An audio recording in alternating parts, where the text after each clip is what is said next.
Oh my god. Oh my god. Oh my god. Well then. Oh my. Wow. This. I just got to check on Twitter to make sure this is true. Don't check your text messages. We have breaking news. Oh my. Oh my god. I can't believe it. Except I totally can't believe it. What do you think it is? I feel like somebody died. I feel bad. I'm shocked 'cause I've never seen you react like this one. I've never seen your face, I guess. Maybe I've heard it, but I'm thinking it's another drug positive? No. Okay, that's good. Somebody died? No. It's track and field related, right? Not soccer or Tracker. It's something. very much related to the World Championships that are happening next week. Somebody retired. Someone is pulled out of the meet. Who do you think could cause a reaction like that? Sydney? She's out. What? Said, I need to take care of a minor knee issue so that I can be fully healthy for next year's Paris Olympics. Just shows everything absolutely wrong with our sport. Everything is preseason for the Olympics. I mean, No, it's if that not. It's not that way, but it is if you're Sydney McLaughlin-Levrone because you've already won the Olympics and won the Worlds. She doesn't race very much. I just think I don't know if you're calling it a minor knee issue. Most athletes, if they thought it was a minor issue, they would just run through Worlds. I think there are two ways to look at it. Like if it's a World Championship, you run through a minor issue, right? You don't say, "Oh, I need to stop running." If you think it's something that could significantly affect your future career, I can understand withdrawing. That makes sense to me. But that to me is a major issue. I don't know. Maybe I'm just obsessing over the language too much, but I don't know. Like if you told me she was pulling a potential thing Mo and just saying I'm not running worlds because I'm not that interested in running. I just want to take some time off, be myself, and run the Olympics instead. I would understand that from Sydney. And I do wonder if that's kind of what she's saying by calling it a minor issue, or am I just reading way too much into it? I th Bobby Kersey's group right now, I'm sorry. I know he's some famous coach. You're really not doing it for us right now as fans of the sport. It's really disappointing. I mean, Mo and Sydney are the two athletes in America essentially who could sort of like, I don't give a shit about the worlds because with neither credentials, it kind of makes sense. But with her, honestly, John, I guess you could say a thing's the same way though. I think she doesn't want to get beat. I'd expected her just to clean everyone's clock, but I think she's afraid. But I'm not could sure this if she's. I don't know about that, but I just think if it's a, how can it be a minor knee issue yet it's significant enough for you to stop running the world championships? Either to me it's a major knee issue or it is a minor knee issue and you're just not that interested in running. This is just my immediate reaction, but I feel like if the injury is the sole cause of your reason for withdrawing from worlds, by definition it's a major injury. Yeah. You don't skip the world championships for a minor injury. I'm sorry. This is the world championships. You don't skip for a minor injury. No. So I'm calling this a major knee injury, or don't F with us. It better be big enough to, if you can sort of like train through it or run through it, run the worlds. I'm sorry. You're sending the message you don't care about the sport. And people can say, oh, who are you to talk about the great Sydney McLaughlin? But man, who else is No, in Bobby Kersey's group? I just like some clarification. If you think it's going to jeopardize your long term future, and that's why you're not running the world championships, I can understand that. But if it's just an inconvenience, then I think it would be good if she could sort of explain, hey, it's kind of bothering me, but also I'm just not that interested in running worlds. I'd rather just sit out until Paris. But she said she consulted with her doctors and coaches. Like if her doctor's the one giving her this advice, I can understand that. But at that point, I think it goes from minor issue to major issue. So I don't know. Maybe we're just reacting way too much to a 3-sentence Instagram post, but that's all we have to go off of right now. But it's sort of par for the course for her, right? Like she races very little, sort of shows that everything is essentially viewed as preseason or not important. The Diamond League wasn't of enough quality to get a race last year, and now the World Championships aren't of enough importance for her to try to push through something. And man, Well, yeah, it's a little I bit like, well, then, how many times has she withdrawn from a meet in the last 2 or 3 years due to what she's called a minor injury, right?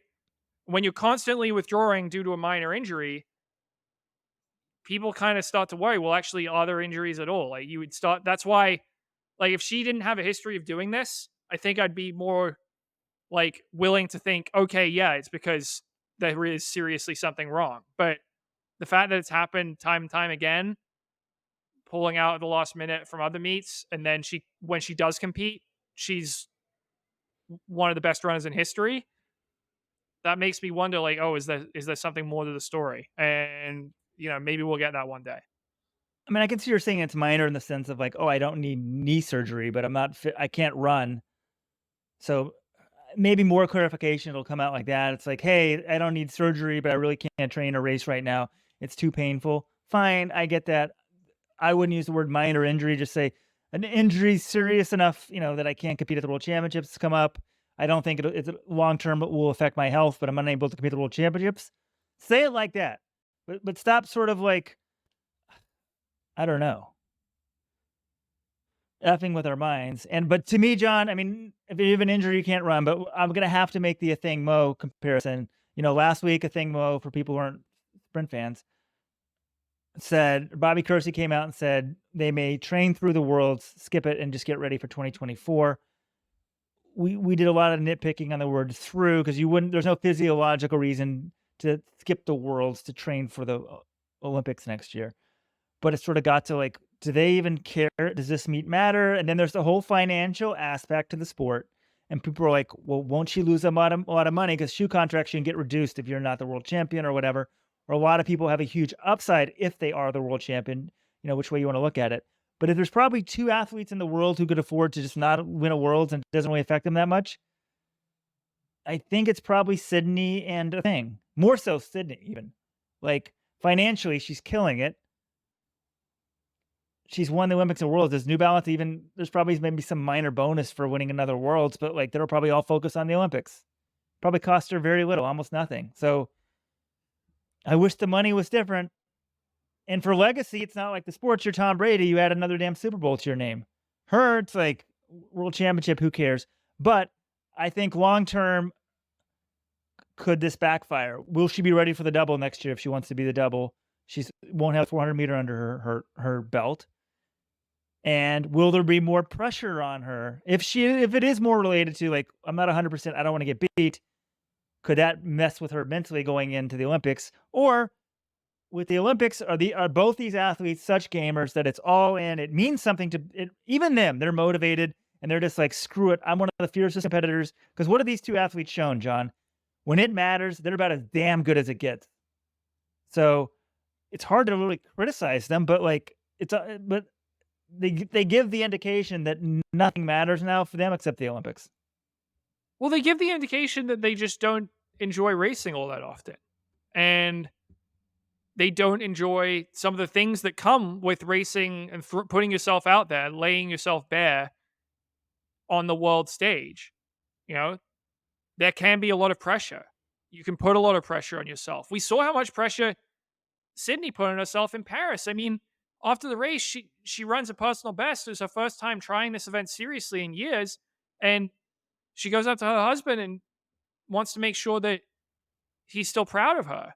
I think I don't know what it's like to be Sydney McLaughlin-Levrone or Athing Mo, but it certainly seems like there are some very stressful elements, and they might think, "Hey, I've already done this. I've already won a world title. I've already won the Olympic title." In Sydney's case, she's broken the world record multiple times over. If it's not that interesting to them, they don't like racing that much during the season. And Sydney now, I don't know, she's out of worlds, and she says it's injury related. I don't know. It's just, as a fan of the sport, it's frustrating because these are two of the most amazing athletes of their generation. But it's not my job to say, hey, you should be out there for my entertaining racing every week. If they don't want to race, they don't have to. That's their lives, not mine. We can't put ourselves in their shoes. And I think pundits, we're more understanding these days. These athletes are under a different bunch of pressure.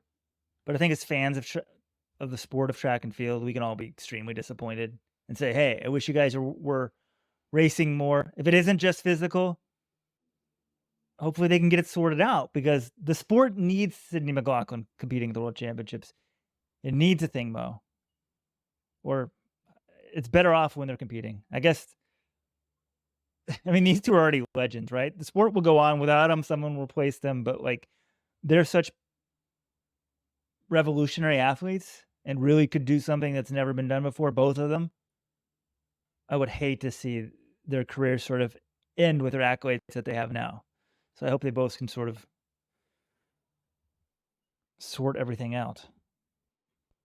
Yeah, well, Sydney's But so amazing that we said you need to move to another event after last year because she completed the 400-meter hurdle. She won worlds in the Olympics. She set 4 world records. She didn't have anything else to do in that event. So everyone said you need to move to the 400. That's why we were so pumped for this, because we were seeing her challenge herself in a different way, try to do something she hadn't done yet. And that's why it was so exciting. But now the women's 400, I mean, without Sydney, I think it's one of the least exciting events in women's track and field now. I guess can Shawnee Miller-Weibo, like 4 months after having a kid, come back and do anything? I don't know. It's just that, like, the 400, I was gonna be make sure I watch that race. Like, Sydney's in there. I need to see if she wins. She's one of the biggest stars in the world. Without her, it just loses a lot of its appeal to me. yeah, I said every event had either men's or women had an amazing matchup. That one's gone. I think the 400 is one of the weakest now. But on the men's side, John, did you see who's entered? Men's 400.